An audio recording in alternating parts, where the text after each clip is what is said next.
Hey there, and welcome to the userexperience.org podcast, where I chat with the people creating the products that shape the world. Sit back, relax, and enjoy the show.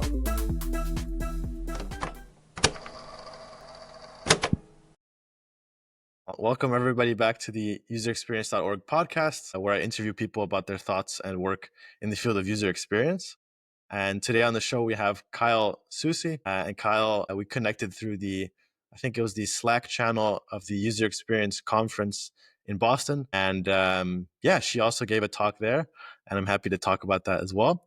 But before we begin, I'll just quickly introduce you, and then I'll also ask you for a quick intro. So Kyle Soucy is the founding principal of userinterface.com, which is an independent UX research and consulting company specializing in qualitative user research and usability testing. She was also the founder and past president of the New Hampshire chapter of User Experience Professionals Association, or the UXPA.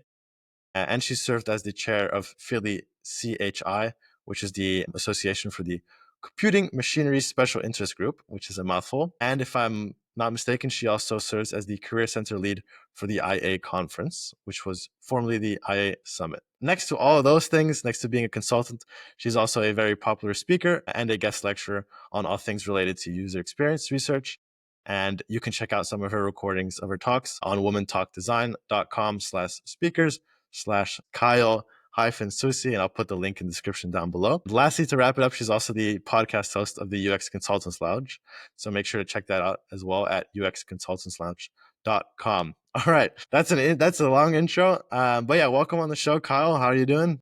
Thank you. I'm doing well. Thanks so much for having me. Yeah, you're welcome. Is there anything that you'd want to add about yourself that I missed, or something that maybe you're working on right now that you're pretty passionate about?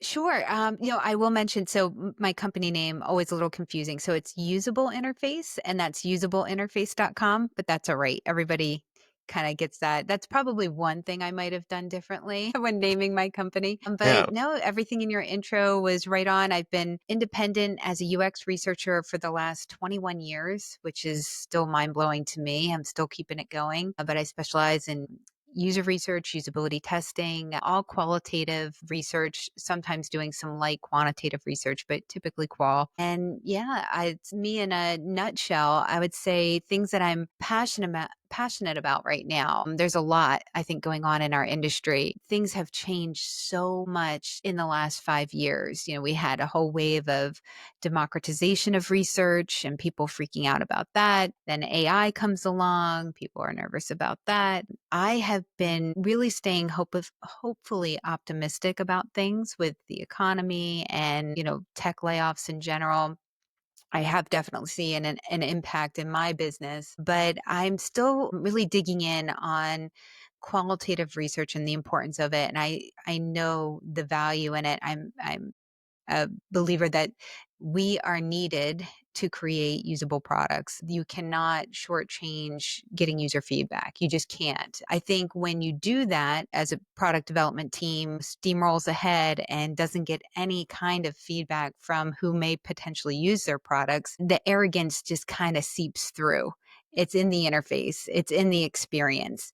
They assume too much without bothering to ask anyone about how they would use the product or what they actually need. So I still feel clear about the mission that we're on and still feel good about it and still really just love the work that I do. So I'm working more on, I mentioned to you earlier that I'm writing a book on projective techniques and UX research and trying to get further away, I think, from the things that are scaring everyone right now, where is AI going to take my job? It's like, no, I think that there's AI moderation out there now, and people are worried about that. But in my experience, qualitative methods need a human being moderating. You need that to get somebody to open up to you, to build rapport, to establish trust in order to get good feedback. And especially with projective techniques, I can't even imagine that being done unmoderated. I mean, you can do some, but if you're using it to talk about sensitive topics or anything like that, it gets tricky real quick. So that's really what I've been passionate about lately. Is there's just a lot to keep on top of lately in our industry. Yeah, sweet, awesome. So yeah, I'll definitely love to dive into those topics, especially about AI and like the impact that will have on career opportunities and how to make sure that we keep humans in the loop. Yeah. But before that, I'd like to maybe take a step back and kind of like reflect on your own career. Since you've been in the space for so long, if you could maybe, yeah, just take a second and like think back at Kyle Soucy, maybe right when you started your career, maybe even the year before. Yeah. What was that like for you? And did you have a clear vision of where you were going? I'm assuming not, but Yeah. maybe you did. And Yeah, yeah, no. just like bring us through that journey if you want to. Sure. I had no clear vision whatsoever on this. I honestly didn't even know this was a thing until I started working out of school. So in school, I wanted to be a psychologist first and foremost. That's what I went to school for. That's what my first major was. Loved psychology, fascinated with human behavior. Why the hell do people do what they do? What's the Hmm. motivation there? So behavioral research was just something I wanted to focus on. But then kind of reality hit me. I started to realize what kind of investment in school I would need to possibly have my own practice one day. And that was always the goal. I was always kind of entrepreneurial minded. I wanted to have a practice of sorts. Hmm. But then realizing, personally, I wanted a family and I knew that. Even as, a 20-year-old in school, I knew that I wanted to have kids, raise them, and I really was at a crossroads of like, how is that going to work with doing a lot of school to become a psychologist one day? And what I found was I had to take some prereqs and other things, and I had to take a computer programming course. And it just came so naturally to me. And the professor was like, I don't know why you're doing psychology. You're really good at this. Hmm. This comes like I teach a lot of students, and sometimes it's really hard for them to get these concepts. You're getting them really easily. Like, have you thought about switching over to computer science? And I never really I always had like a computer at my house. Like my mom, she was really into the old like Commodore 64, like in the 80s. Like we always had a computer and I fooled around on it, but I never really thought of myself as technical or that I'd have any kind of job like that. But that nudge from that professor really changed, I guess, everything for me because I did take more and I was like, yeah, this is what I want to do. I want to be a developer. I want to program or programmer at the time, what we called it. So I switched gears. That's what I focused on. And it's so funny because after school, oh, And go ahead. was that difficult for like the way you saw yourself or the way you perceive yourself? I mean, I'm assuming you have just like this identity is I'm Kyle and I want to become a psychologist. How was it for you to shed that identity and let go and absorb the new identity? It's funny. It was pretty easy. Okay.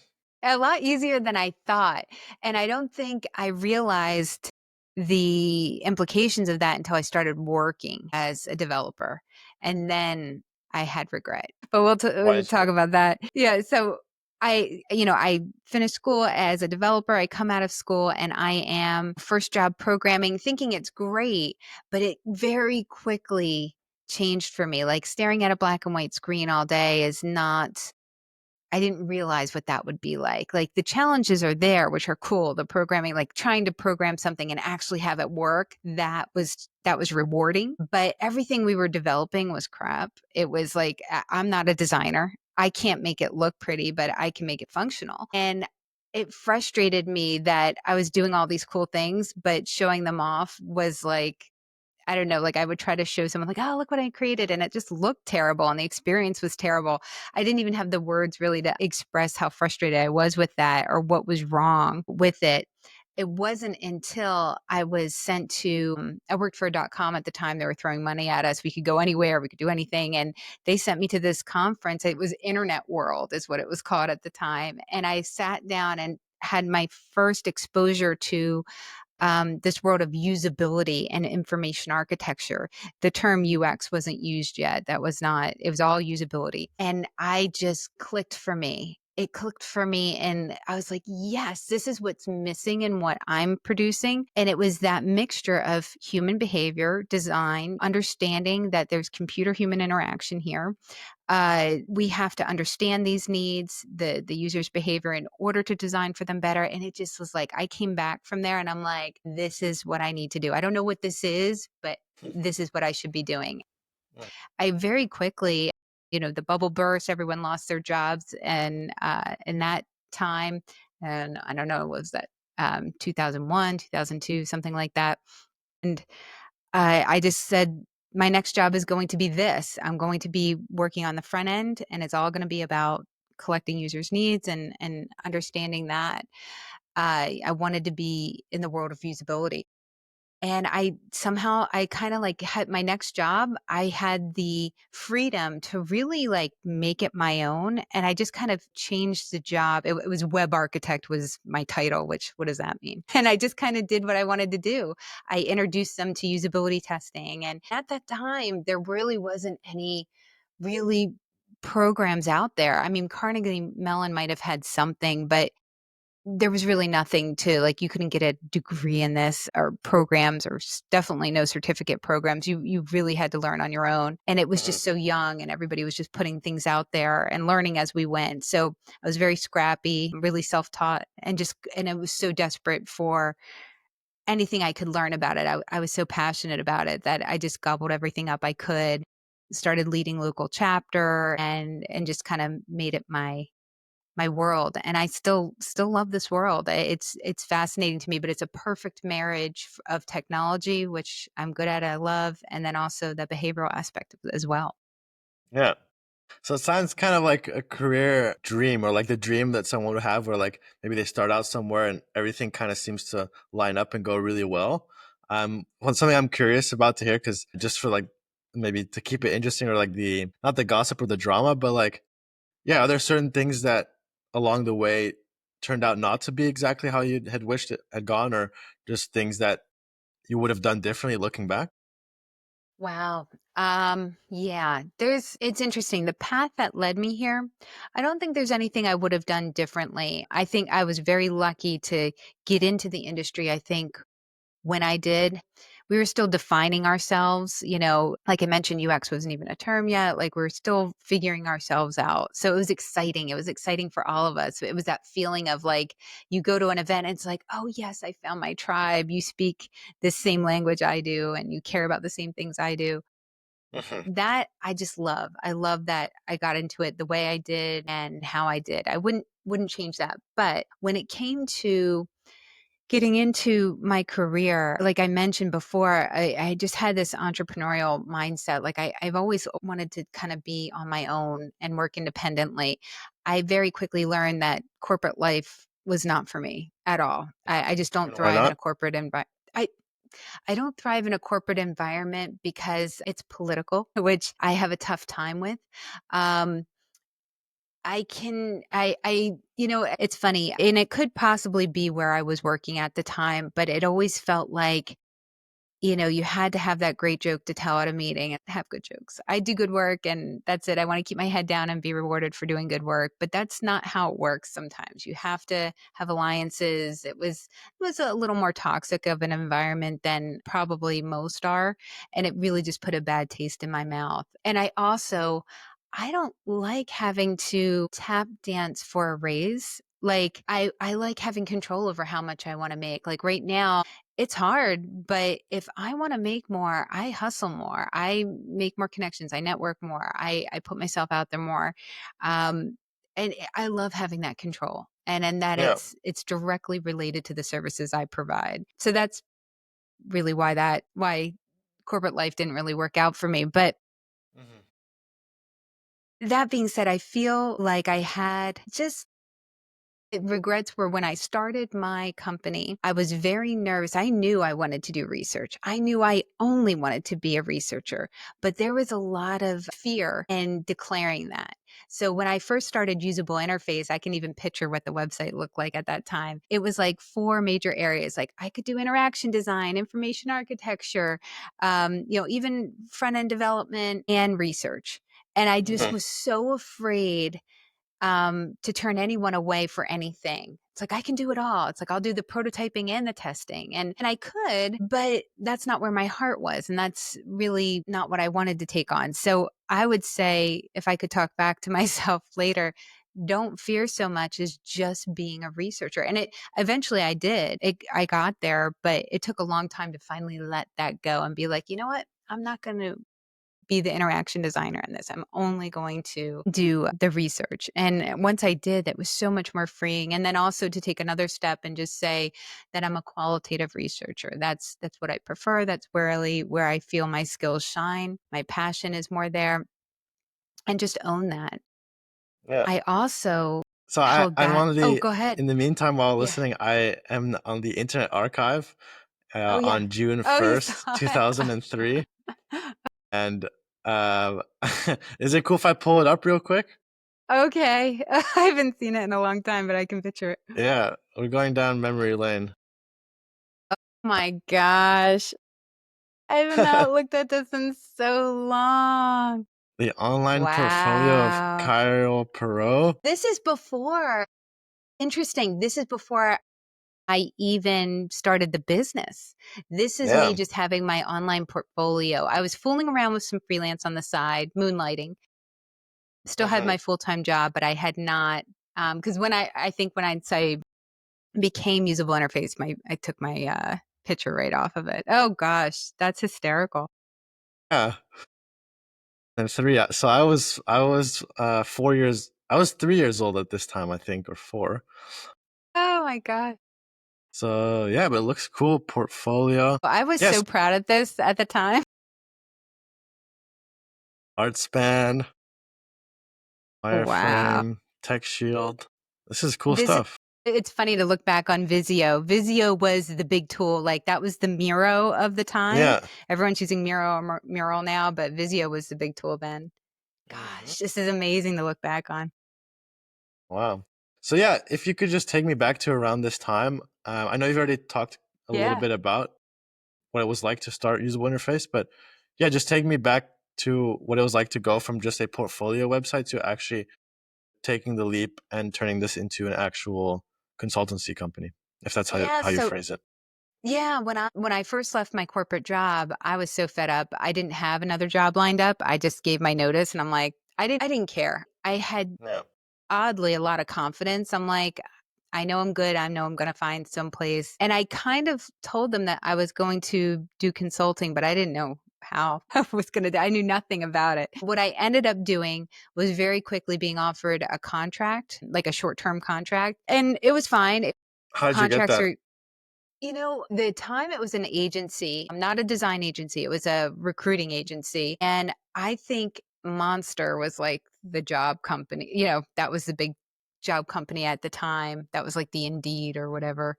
And I Hmm. think I threw up my resume on there, and like within a day, I was being given opportunities with different recruiters. And I think they contacted me through seeing my resume on Monster, which is so Hmm. funny to think about now.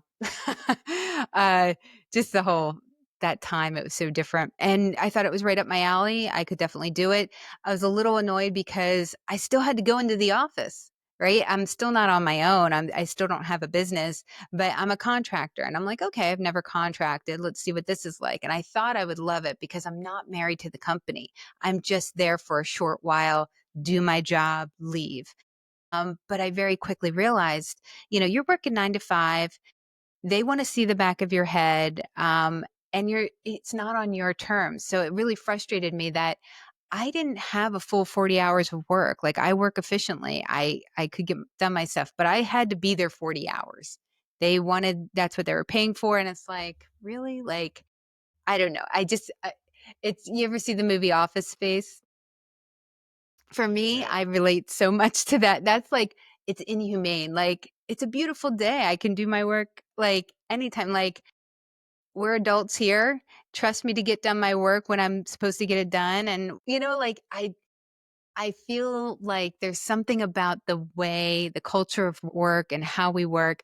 And it's funny because as an independent consultant, I probably put in more hours than most people, but I just work it around my schedule in a way that works for me, which for some reason is just not allowed in corporate culture. Like, you have to be there at a certain point.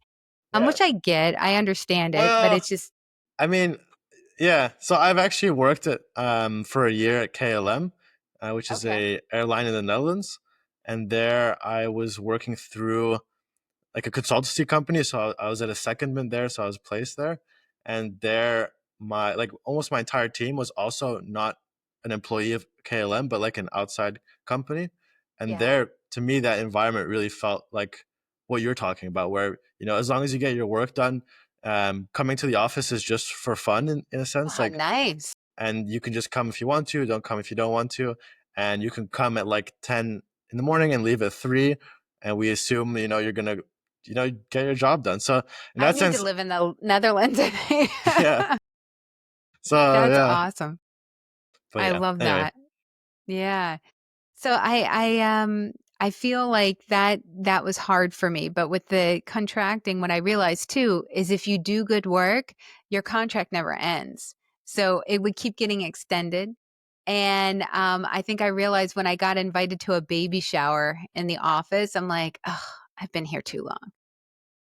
Yeah. I'm just an employee. That's really what I am. I'm an employee without benefits, which if that's the case, then to me, I should just be on my own, dictating my own terms of work. So at that point, I was frustrated because I didn't know how to make the leap into consulting. Like, okay, I'm contracting, but how do you have multiple clients and how do you just work from your own office and do that? It was a mystery to me. And I met someone in the industry and I was like, "What's the secret? How do you do this?" Because they were doing it, and they simply just said, like, "You just dictate your terms. When somebody wants to engage with you and they're presenting something that's contract-like, say, 'That's great. I will be on site for the kickoff, conducting the research and presenting the final results.' I typically juggle a couple projects at the time, so, you just dictate the environment, the working constraints, and that's it." And I'm like, "Really? That's what you do?"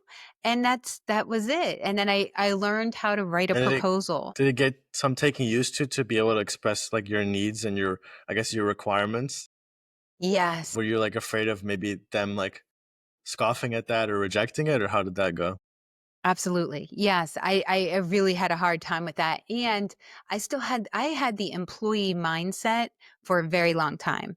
I'm kind of one of those people. I'm not a rebel. Like I follow the rules as much as I might not like them.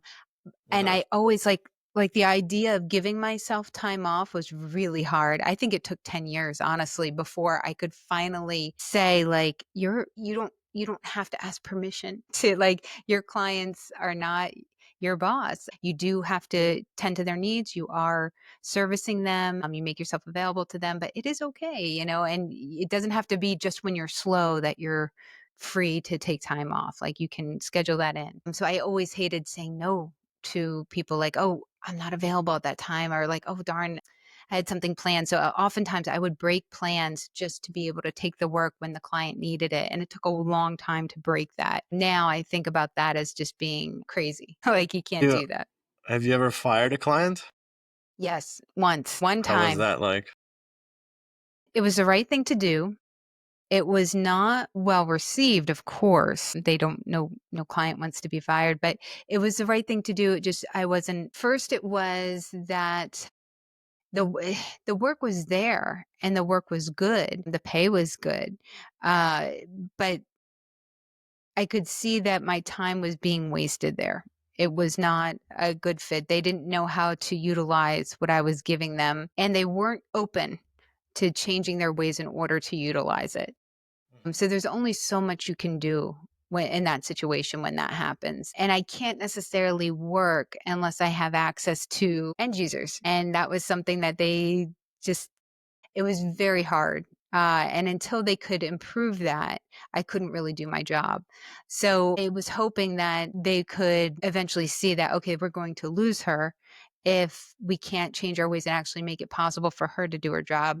But instead, it was, and I think it was the corporate culture and that situation that just made that hard. It happens. Sometimes you're just not aligned. You're not a fit for everyone.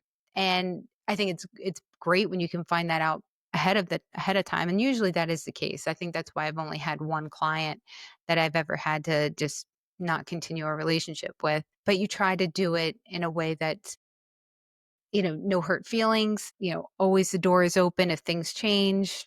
Yeah, it happens. Yeah. Okay, sweet. So yeah, we've talked about the beginning of your career, starting from corporate and then moving on to contracting, and then actually starting your own consultancy company. And then at some point you transitioned to also, being involved in the community, like speaking, starting the UXPA. Could you talk a little bit about that? Yeah, it's something I highly recommend to anybody who really either they're trying to break into the industry, they're just getting started in the industry. Volunteer, get involved. It's one of the best things you can do. So what I did, the PhillyCHI chapter was really just starting when I was kind of just starting in my business. And that was crucial because it was a way to give back to the industry. Like I loved meeting new people in the industry, growing our community, getting speakers into town and like just having something to chat about. It was a really fun group. We were Mhm. younger. We loved to like have a great serious talk and then go out and have drinks afterwards and talk about that. And it was fun and I loved it. And I think that that's important. It's important to the growth of our industry. It's great networking. And if you enjoy this stuff, it's so rewarding. So I love that, just event planning and helping out in any way I could. Volunteering my time there was great. When I moved to New Hampshire, there was nothing here. I didn't realize, I'm like, oh, I'll just go to the Boston meetings, no big time. I was living in a different part of New Hampshire at the time, which was kind of mid-state, or no, I guess you can't say mid-state, but it was definitely more north, and it took 90 minutes minimum to get into Boston, and I Yeah. didn't realize what a hellish job or commute that was. I mean, not only was it was like white knuckle, it was bad. I'm like, I couldn't imagine doing this monthly just for a meeting. So I'm like, we have to start something. There has to be more people like myself out here, more UXers. And Mhm. eventually I found a few, and it was like initially like a dinner group. And then we're like, you know what? Let's become an official chapter. And at that time, the ACM, the American Computing Machinery Group that was running the SIG-Chi chapter for PhillyCHI, I saw that they didn't really support our chapter at all. So I'm like, okay, I don't want to create an ACM chapter. And Mhm. at that time, UXPA was UPA, the Usability Professionals Association, and I felt Mhm. more aligned with it. And I'm like, what the hell? Let's create a UPA chapter. It was pretty easy to do, and we were official. Not many of us were in New Hampshire, but slowly we grew. We grew. Mhm. Um, it was great. It was fun. It was a great way to meet people in this new location where I was living, and I stayed on the board for like 15 years, which is crazy, but it was wonderful, and I think that I would highly suggest people to do that, to get more involved in your local chapters, and if you don't have one, start one. There's always, and even if it's just a dinner group, it's a great thing to do. I quickly realized with being out on your own as a consultant, people have to know who you are in order to hire you. And one of the best ways is to write articles, write books, speak at conferences. And I loved going to conferences, and I would sit there in awe of the people that I would watch because I was like, man, how are they doing this? It's so nerve Mhm. wracking to speak in front of people. And I had a real tough time with it when I was in college. And then after getting my first job out of school, I still had a tough time with it, but I found that I could do it. Like in Mhm. that first corporate job I had to speak a lot with our web team, and I got better at it, and it felt good getting better at it. But then I took a step back, and when I was contracting and then starting consulting, I would go to these industry conferences and just be amazed that people had, you know, not even like that they were doing it, but it's like, wow, you had a good topic. Like, how do you even come up with a good topic? And I just was scared of it.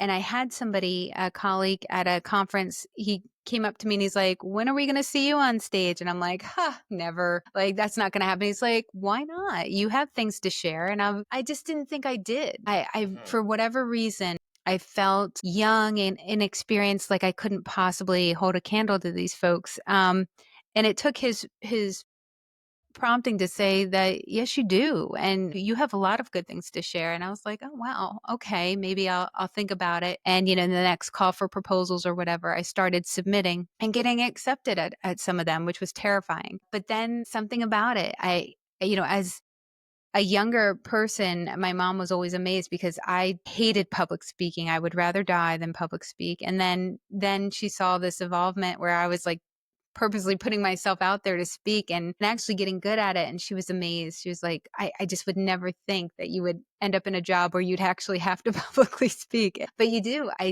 Say all the time, it is possible to not only get good at it, but to start to really love it. Like I love that energy of being on a stage, of connecting with people, answering their questions, or just having good, thoughtful conversations about it, sparking new ideas. It's great, and it's really nice to see that we're back into that flow after, COVID and everything. That was so horrible. It was Mhm. really frustrating, everybody not being able to meet in person, but it's nice to see that coming back now.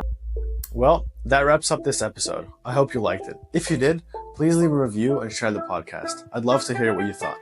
If you or someone you know would like to be a guest, send an email to podcast@userexperience.org. And for more resources, make sure to check out userexperience.org.